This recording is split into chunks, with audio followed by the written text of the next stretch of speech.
ডিনারে বা ব্রেকফাস্টে স্বাস্থ্যকর কিছু রেসিপি বানাতে মন চাইলে এইভাবে একবার উপমার রেসিপিটা বাড়িতে বানিয়ে দেখতে পারেন, যা খেতে বেশ ভালো হয়।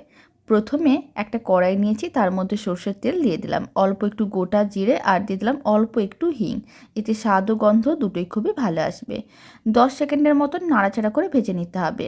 তারপর এর মধ্যে দিয়ে দিতে হবে অল্প একটু কুচনো আদা আর দিয়ে দিলাম একটা কুচনো লঙ্কা, অল্প একটু কুচনো পেঁয়াজ। খুব বেশি না, সবই অল্প করে দিতে হবে। তারপর নাড়াচাড়া করে হালকা করে একটু ভেজে নিতে হবে। যখন কালারটা হালকা লাল হয়ে আসবে তখন এর মধ্যে দিয়ে দিতে হবে কয়েকটা সবজি। তার আগে আমি কয়েকটা কারি পাতা দিয়ে দিলাম, এতেও স্বাদ ও গন্ধ খুবই ভালো আসবে। এবার আমি দিয়ে দিলাম গাজর, মটরশুঁটি আর বিনস। অল্প একটু লবণ দিয়ে সবজিগুলোকে ভেজে নিতে হবে। সবজিগুলো ভাজা হয়ে গেলে 100 গ্রামের মতন সুজি দিয়ে আবারও ভালো করে মিশিয়ে নিতে হবে। তারপরে পরিমাণ অনুযায়ী জল দিয়ে আর দিতে হবে স্বাদ অনুযায়ী লবণ, অল্প একটু চিনি।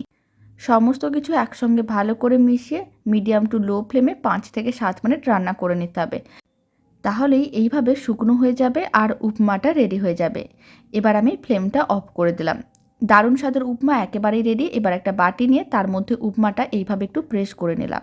তারপরে বাটিটাকে উল্টে দিতে হবে, তাহলেই ডিমোল্ড হয়ে যাবে। এতে উপমাটা সার্ভ করলে দেখতে অনেক বেশি ভালো লাগবে। আর উপমার সঙ্গে আমি বাদাম ও নারকেলের চাটনি সার্ভ করেছি।